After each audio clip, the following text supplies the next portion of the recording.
यो चाहिँ पत्ताहरू मणिपुरको पत्ताहरू यो घिमा बनाउँदैछ नि त ससेस त्यसको लागि यो रेडी पारेको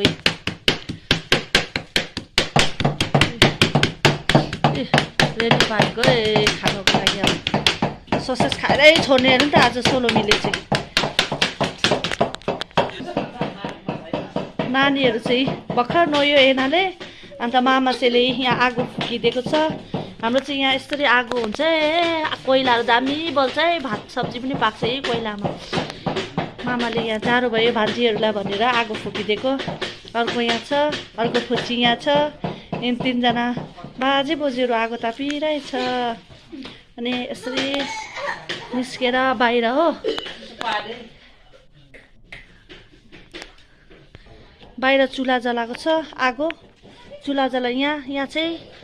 बेलुकाको सब्जी पकाउँदैछ हाम्रो प्यारो बुहारीले यहाँ चाहिँ आगो फुकेर बुहारीले सुँगुरको मासु सब्जी पकाउन आँटेको यहाँ मसलाहरू यहाँ योङ साग खुर्केर अचारहरू बनाउँदैछ यहाँ हाम्रो बुहारीले यहाँ चाहिँ बुहारीको काम बाहिरको चाहिँ सब्जी खाना पकाउनु आमाहरू आएकै छैन होटेलबाट यहाँ चाहिँ अर्कै टिम फेरि भित्र किचनको टिम्सहरू यस्तै चाहिँ हाम्रो घर त यति राम्रो छैन यस्तै छ दुःख सुख यता बहिनीको रुम हो यता किचन हो यता बन्द गरेको आमा बाबाको यहाँ सोलोमीहरूको कोठा हो यो सिटिङ रुम हो हाम्रो सिटिङ रुमहरू हो यो